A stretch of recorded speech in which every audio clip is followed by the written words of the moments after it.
After graduating, I went home for the summer, saved some money living at home, and I worked processing data at a health clinic. But I had applied to graduate school in the fall of my senior year, sort of just as, okay, what do I do next? It's not a bad idea to apply to graduate school. I'm thinking that I could always defer a year, or, if I didn't get into a program I liked, then I would also have, a year that I could sort of start to figure things out.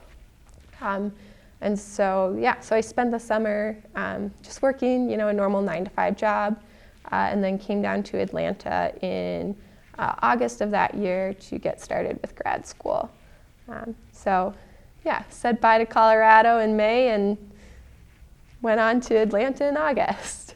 So the graduate school application is essentially, at least for chemistry, a research statement. So you talk about the research that you've done and the research that you're interested in doing at that specific program you're applying to. So you usually find anywhere from 2 to 3 professors who you think have similar research interests to you and sort of describe what you would like to do if you ended up doing work in their lab. And then occasionally they'll have some supplemental statements as well, but that's a little less common than just the research statement. That's usually pretty universal for each program. And then this isn't as common now, but my program did require the GRE and the chemistry GRE, and I think programs are sort of shying away from that because it is such a big sort of upfront cost to afford these tests. So a lot of programs are actually switching to just no sort of GRE or chemistry GRE score required to apply, and I think that's really awesome. So I took the GRE in the fall of my senior year, and then I took the chemistry GRE that fall as well. And the chemistry GRE and likely all other sort of subsections of the GRE are only offered twice a year. So if you are interested in applying to graduate school, it's important that you sort of get into the GRE at the time you need it before applying to school. So it's always good to sort of keep an eye out for when those tests are offered. Ended up not doing great on either of those tests, but that's totally fine. I think what people are really looking for in the application process was good research experience and also a desire to keep doing research and that you'd be a good fit for the program. So I applied to those schools and then started hearing back in December, whether through email. A lot of times they'll give you a personal phone call and congratulate you and are like, you were a wonderful candidate, I'm so excited, I'm sure you got accepted to all these other programs, and you feel really great about yourself, like they see potential in me. And then with chemistry, they fly you out for recruitment weekends. So you've done all the hard work up front, you've applied to grad school, you've expressed interest, and now the chemistry department wants to sort of impress you. So they wine and dine you. They sort of talk to you about the different research. You meet with all these different professors.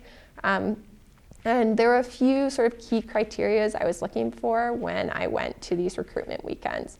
So I was looking for labs that had good lab funding so that they could help me finish my PhD in 5 years without worrying about, resources being cut off.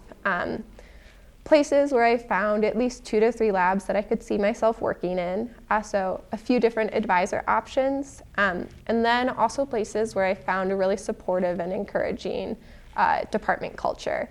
Because these people that you go to school with, that you end up doing research with, they're going to be essentially your colleagues for the next 5 years, and if you're not supported by them, that can be really, really tough. But if you do find a department that's encouraging beyond just your research advisor, beyond just your research lab, that can make things a lot easier and can just help you overall. So that was sort of my 3 key criterias, and then Emory just sort of fit the best. The other places that I looked were also really wonderful, but yeah, Emory just sort of, it was a gut feeling. I sort of knew that it was the place for me. I know it seems scary at first, but you can also sort of think of it in smaller chunks. So it's really, really common for people to say after 2 years, this isn't for me, I'm going to leave and I'm going to take my master's. But the really wonderful thing about that is you just got a free master's and you got to be paid the entire time.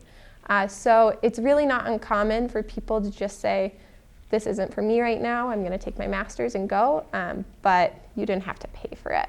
And so that's sort of what allowed me to step into grad school without being too nervous, is that I knew that I would at least get some benefit out of it, whether it was in the form of just further education or in the form of a master's degree.